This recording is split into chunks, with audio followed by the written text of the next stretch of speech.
MLA സ്ഥാനം രാജിവെച്ച് തൃണമൂൽ കോൺഗ്രസിൽ ചേർന്ന PV അൻവറിന്റെ പിന്തുണ സ്വീകരിക്കാൻ കോൺഗ്രസ്. PV അൻവറിനെ അവഗണിക്കുന്നത് ഗുണകരമല്ലെന്നാണ് വിലയിരുത്തൽ. അൻവറിനെ അനുകൂലിച്ച് K സുധാകരനും രമേശ് ചെന്നിത്തലയും ഉൾപ്പെടെ കൂടുതൽ നേതാക്കൾ രംഗത്തെത്തി. പ്രതിപക്ഷ നേതാവ് VD സതീശന്റെ നിലപാട് നിർണായകമാണ്. ഇന്ന് മലപ്പുറത്തെത്തുന്ന അൻവറിന്റെ നീക്കങ്ങളോട് കരുതലോടെ പ്രതികരിക്കാനാണ് ജില്ലാ കോൺഗ്രസ് നേതൃത്വത്തിന്റെ തീരുമാനം. അൻവറിന്റെ അഭിപ്രായം ഉണ്ടാവും. ആ അഭിപ്രായം അൻവറിന്റെ മാത്രം അഭിപ്രായമാണ്.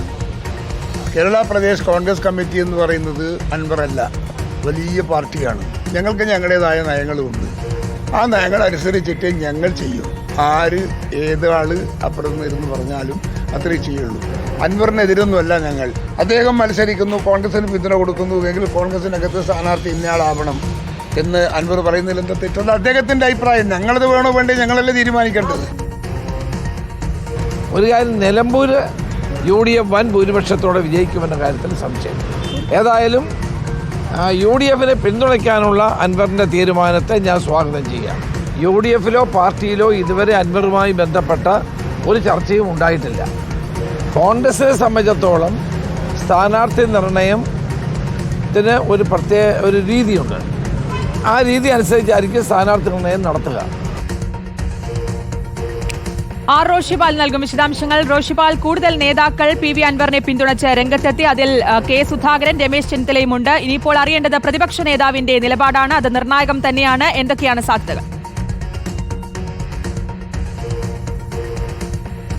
ഒന്ന്, ഏറ്റവും പ്രധാനപ്പെട്ടത് PV അൻവർ MLA സ്ഥാനം രാജിവെക്കുകയും പിന്നീട് UDFന് നിരുപാധിക പിന്തുണ പ്രഖ്യാപിക്കുകയും ചെയ്ത സാഹചര്യത്തിലാണ് കോൺഗ്രസിൽ PV അൻവറിനെ ചേർത്ത് നിർത്താനുള്ള സമ്മർദ്ദം ശക്തമാകുന്നത്.